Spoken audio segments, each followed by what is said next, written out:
ಎಲ್ಲರಿಗೂ ಯೂಟ್ಯೂಬ್ ಚಾನಲ್ಗೆ ಸ್ವಾಗತ.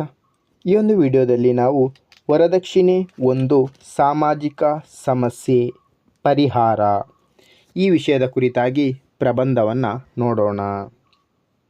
ಪೀಠಿಕೆ: ಆಧುನಿಕತೆಯ ಹೆಸರಿನಲ್ಲಿ ಹಿಂದಿನ ಕಾಲದ ಕೆಲವು ಒಳ್ಳೆಯ ಸಂಪ್ರದಾಯಗಳನ್ನು ಕೈಬಿಟ್ಟು ಮಾನವನು ಕೆಲವು ಕೆಟ್ಟ ಸಂಪ್ರದಾಯಗಳನ್ನು ಮಾತ್ರ ಇನ್ನೂ ಉಳಿಸಿಕೊಂಡಿರುವುದು ಮಾನವತ್ವಕ್ಕೆ ಮಾಡಿದ ಅಪಮಾನವಾಗಿದೆ. ಇದಕ್ಕೆ ಒಂದು ಜ್ವಲಂತ ಉದಾಹರಣೆ ವರದಕ್ಷಿಣೆಯಾಗಿದೆ. ಯಾವುದೋ ಕಾಲದ ಕನ್ಯಾದಾನದ ಸಮಯದಲ್ಲಿ ವರನಿಗೆ ಹಣವನ್ನು ವರದಕ್ಷಿಣೆಯ ರೂಪದಲ್ಲಿ ಕೊಡುವ ಸಂಪ್ರದಾಯ ಆರಂಭವಾಯಿತು. ಆದರೆ ಇಂದು ಈ ವರದಕ್ಷಿಣೆ ಎಂಬ ಪಿಡುಗು ಇಡೀ ಸಮಾಜವನ್ನು ಆವರಿಸಿದೆ. ವಿಷಯ ನಿರೂಪಣೆ: ವರದಕ್ಷಿಣೆ ಒಂದು ಸಾಮಾಜಿಕ ಸಮಸ್ಯೆಯಾಗಿದೆ.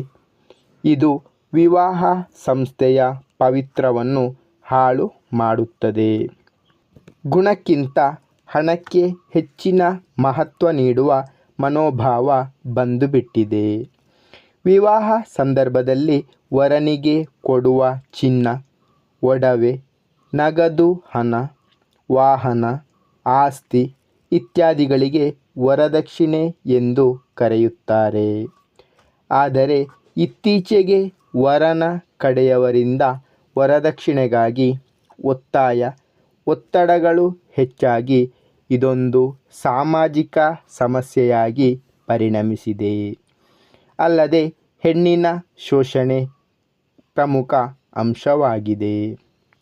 ಹೆಣ್ಣನ್ನು ಹಿಂಸಿಸುತ್ತಾ ಕೊನೆಗೆ ಹೆಣ್ಣಿನ ಪ್ರಾಣಕ್ಕೆ ಆಪತ್ತು ಉಂಟಾದ ಉದಾಹರಣೆಗಳು ಸಾಕಷ್ಟು ಸಿಗುತ್ತವೆ. ಪರಿಹಾರಗಳು: ಹೆಣ್ಣು ಸಶಕ್ತಳಾಗಬೇಕು ಮತ್ತು ವರದಕ್ಷಿಣೆ ಪಿಶಾಚಿಯನ್ನು ಧೈರ್ಯವಾಗಿ ವಿರೋಧಿಸಬೇಕು. ಹೆಣ್ಣು ಹೆತ್ತವರು ಸಂಪ್ರದಾಯಕ್ಕೆ ಶರಣಾಗದೆ ವರದಕ್ಷಿಣೆ ಕೇಳುವವರನ್ನು ಕಾನೂನು ಕೈಗೆ ಒಪ್ಪಿಸಿ ಅವರಿಗೆ ಶಿಕ್ಷೆ ವಿಧಿಸಲು ಸಹಕಾರಿಯಾಗಬೇಕು. ಸ್ತ್ರೀ ಶಕ್ತಿ ಸಂಘಗಳು ವರದಕ್ಷಿಣೆ ತಡೆಗಟ್ಟಲು ಹೋರಾಡಬೇಕು.